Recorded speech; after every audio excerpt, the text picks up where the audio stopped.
नमस्कार। अतुल तिवारी नाम है हमारा और आप देखना शुरू कर चुके हैं भारतीय संविधान। भारतीय संविधान में जिसमें हमने सबसे पहले संविधान सभा को देख लिया था, मूल अधिकारों को देख लिया, प्रस्तावना को देख लिया था। मूल अधिकारों में हम चल रहे थे और मूल अधिकारों में हमने अनुच्छेद 12 को पढ़ा था जिसमें कि राज्य की परिभाषा दी गई है। तो राज्य की परिभाषा को देखा था हमने, अनुच्छेद 13 को देखा था और उसके बाद में हम आज देखने वाले हैं अनुच्छेद 14 को और उसके बाद में हम देखने वाले हैं अनुच्छेद 15 को। अनुच्छेद 15 में कुछ क्लोज हैं, उनके सब क्लोज हैं, इनको देखने वाले हैं। अनुच्छेद 14 को देखने वाले हैं जिसमें विधि के समक्ष समता की बात की गई है। तो हम वर्गीकरण देख लेते हैं सबसे पहले तो कि भारतीयों को कौन कौन से मूल अधिकार प्राप्त हैं और जो भारतीय और विदेशी हैं दोनों को कौन कौन से मूल अधिकार प्राप्त हैं। तो जो भारतीयों को प्राप्त हैं उनमें अनुच्छेद आ जाते हैं अनुच्छेद 15, अनुच्छेद 16, अनुच्छेद 19, अनुच्छेद 29 और 30। ये 5 ऐसे मूल अधिकार हैं जो केवल भारतीयों को ही प्राप्त हैं, भारतीय नागरिकों को ही प्राप्त है। लेकिन इनके अलावा जो भी मूल अधिकार हैं वो भारतीयों को भी प्राप्त हैं और विदेशियों को भी प्राप्त है, दोनों को प्राप्त है। तो 15, 16, 19, 29 और 30 के अलावा जितने भी मूल अधिकार हैं वो भारतीय नागरिकों के साथ साथ जो विदेशी हैं उनको भी प्राप्त होते हैं।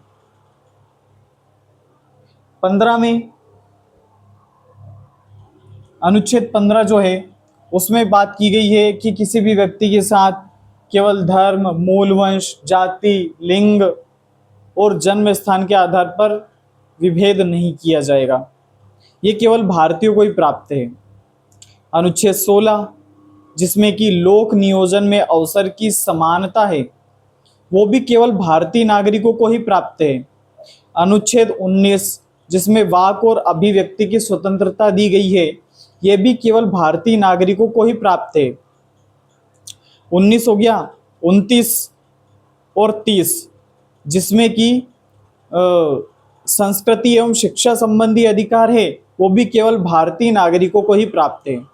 तो ऐसे 5 मूल अधिकार हैं जो केवल भारतीय नागरिकों को प्राप्त है, विदेशियों को प्राप्त नहीं है। और इनके अलावा जितने भी बच गए अन्य मूल अधिकार वो भारतीयों के साथ साथ अन्य विदेशी नागरिकों को भी प्राप्त है।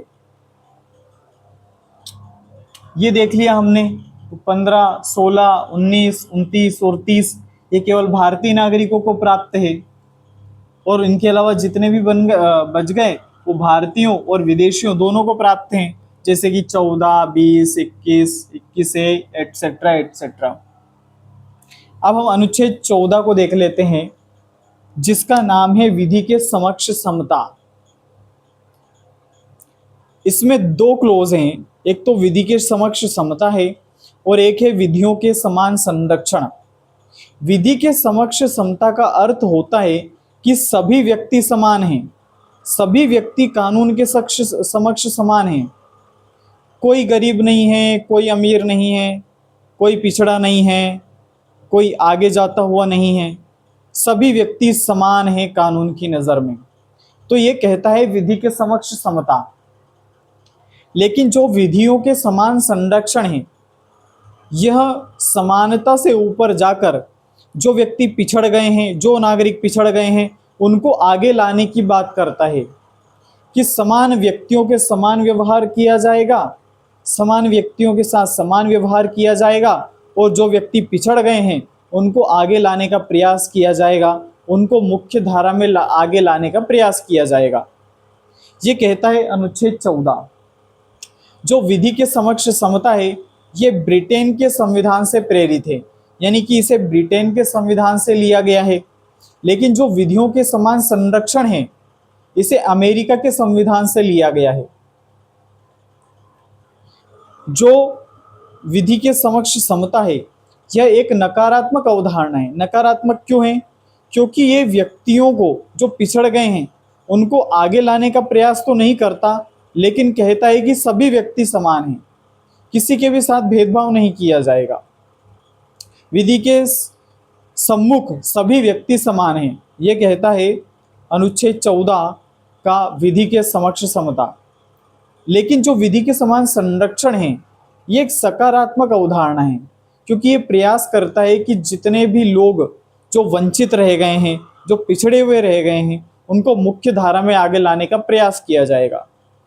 ये कहता है विधियों के समान संरक्षण। तो दो देख लिए हमने, विधि के समक्ष समता और विधियों के समान संरक्षण।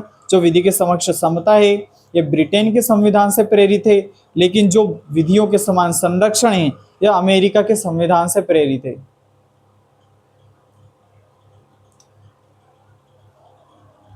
इनकी प्रकृति भी देख ली हमने कि जो विधि के समक्ष समता है ये नकारात्मक प्रकृति वाला है, लेकिन जो विधियों के समान संरक्षण है वो एक सकारात्मक प्रकृति वाला है।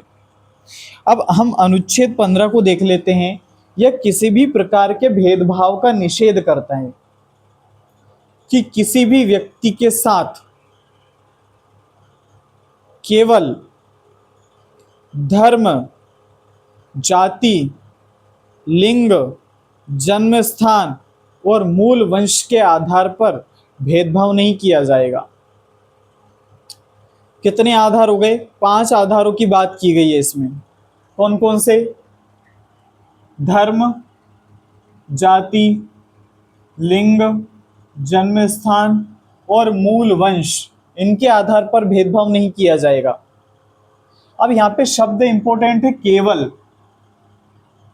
तो केवल इन्हीं आधारों पर भेदभाव नहीं किया जाएगा, बाकी आधारों पर तो भेदभाव किया जा सकता है। केवल इन आधारों पर भेदभाव नहीं किया जाएगा। धर्म के आधार पर, जाति, लिंग, जन्म स्थान और मूल वंश के आधार पर। बाकी जो अन्य बच गए हैं उनके आधार पर तो भेदभाव किया जा सकता है। तो इसके कुछ अपवाद भी है जो हम देखेंगे कि किसी के साथ भेदभाव कैसे किया जाएगा।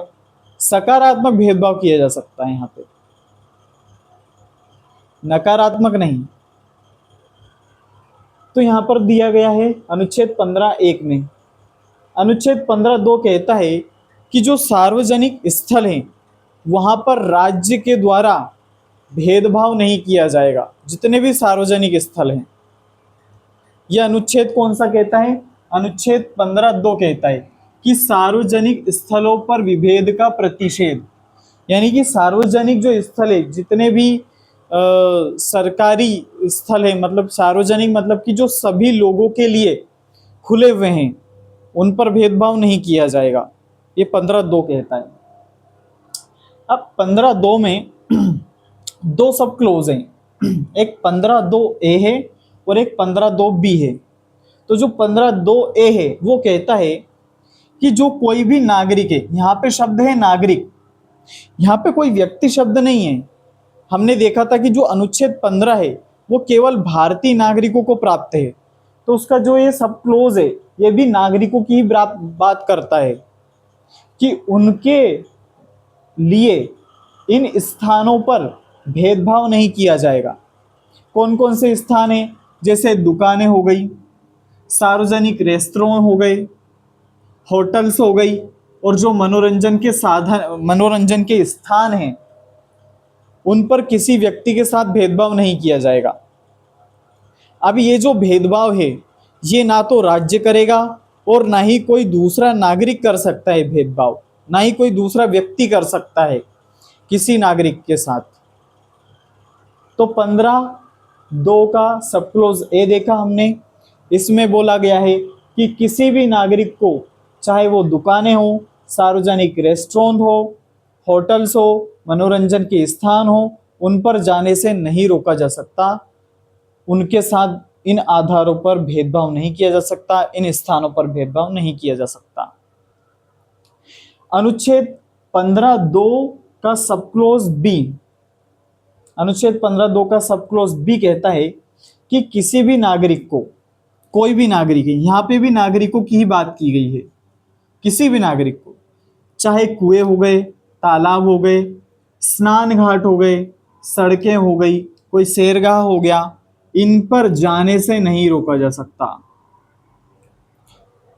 तो 15(2)(b क्या कहता है कि किसी भी नागरिक को, चाहे वो कुएं हो, तालाब हो, उसके बाद में स्नान घाट हो, सड़कें हो या सैरगाह हो, इन पर जाने से किसी को भी नहीं रोका जा सकता। क्योंकि पहले क्या चलता था कि जैसे अछूत समझा जाता था कुछ लोगों को, अब उनके साथ जो कुछ उच्च जातियां थी, वैसे आज के जमाने में कोई उच्च नहीं है, कोई निम्न नहीं है, सभी समान हैं। लेकिन उस जमाने में जो उच्च जातियां थी वो किन्हीं निम्न जातियों या कहें कि जो पिछड़े हुए लोग थे उनके साथ भेदभाव करते थे। उन्हें स्नान घाटों पर नहीं जाने दिया जाता था, किसी मंदिर में नहीं जाने दिया जाता था, रेस्टोरेंट में उनके साथ भेदभाव किया जाता था, सड़कों पर भेदभाव किया जा सकता था। लेकिन जो भारतीय संविधान का अनुच्छेद 15(2)(b) है और 15(2)(a) है, वो कहते हैं कि किसी भी व्यक्ति के साथ, चाहे दुकान हो, तालाब हो, कुएं हो, सार्वजनिक रेस्टोरेंट हो, स्नान घाट हो, सड़कें हो, सैरगाह हो, कहीं पर भी किसी भी व्यक्ति के साथ भेदभाव नहीं किया जाएगा। ये भेदभाव ना तो राज्य कर सकता है और ना ही भारत का कोई नागरिक या व्यक्ति कर सकता है, कोई भी नहीं कर सकते। तो ये हो गए अनुच्छेद 15(1) हो गया, जिसमें हमने देखा कि राज्य किसी व्यक्ति के साथ केवल धर्म, जाति, लिंग, जन्म स्थान और मूल वंश के आधार पर भेदभाव नहीं करेगा। यह है 5 आधार। दूसरा हमने देखा 15(2) सार्वजनिक स्थलों पर विभेद नहीं किया जाएगा। जो सार्वजनिक स्थल है वो कौन कौन से हो गई? दुकानें हो गई, सार्वजनिक रेस्टोरेंट हो गए, होटल, मनोरंजन के स्थान हो गए, स्नान घाट, तालाब, सड़कें और सैरगाह। इन पर भेदभाव नहीं किया जाएगा किसी भी व्यक्ति के साथ, किसी भी नागरिक के साथ। व्यक्ति शब्द नहीं है, नागरिक शब्द है। किसी भी नागरिक के साथ भेदभाव नहीं किया जाएगा। तो ये हमने 15(2)(a) देखा और 15(2)(b) देखा। अब इसके कुछ अपवाद हैं जो कि अनुच्छेद 15(3), 15(4), 15(5) और 15(6) में दिए गए हैं। अनुच्छेद 15(3) में दिया गया है कि राज्य जो है वो महिलाओं और बच्चों के लिए कुछ विशेष प्रावधान कर सकता है। मान लीजिए जो महिलाएं हैं वो पुरुष से पिछड़ी हुई हैं या जो पुरुष है उसके समान अधिकार प्राप्त नहीं है उनको सामाजिक तौर पर, तो जो राज्य क्या करेगा? महिलाओं को उनको उच्च स्थान दिलाने का प्रयास करेगा, उन्हें आरक्षण देने का प्रयास करेगा। जैसे एग्जाम्स में आरक्षण हो गए, पदोन्नति में भी उनको आरक्षण दिया जा सकता है,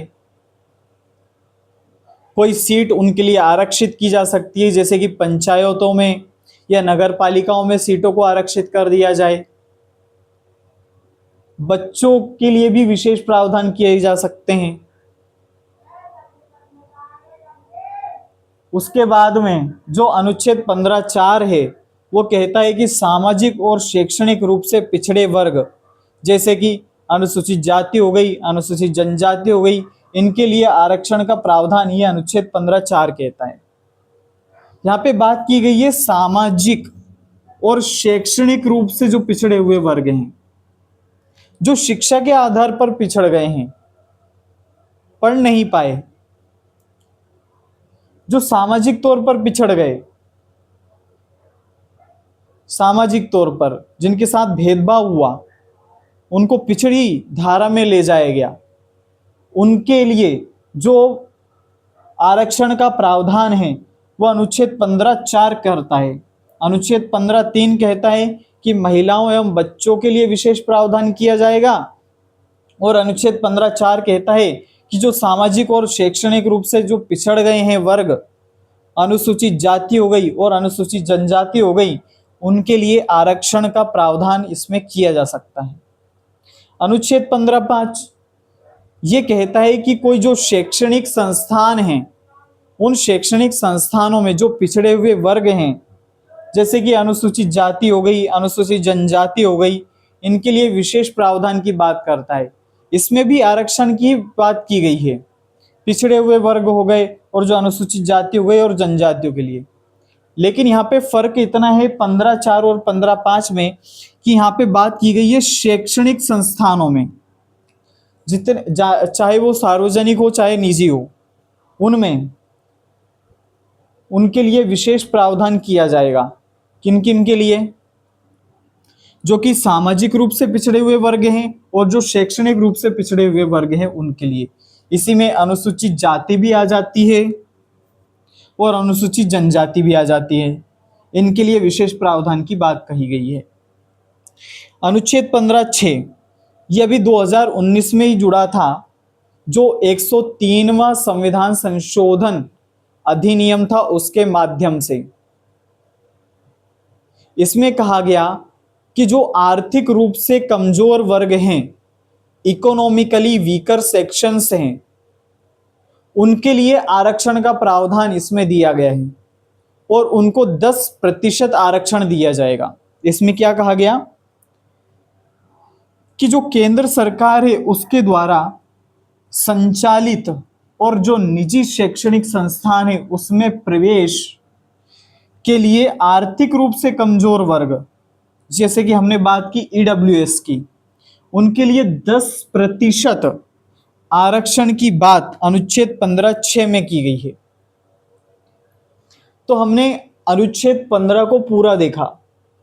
अनुच्छेद 15 में कहा गया था कि भेदभाव का निषेध किया जाएगा, किसी भी व्यक्ति के साथ भेदभाव नहीं किया जाएगा। अब वो कौन कौन से आधार हैं जिनके आधार पर भेदभाव नहीं किया जाएगा?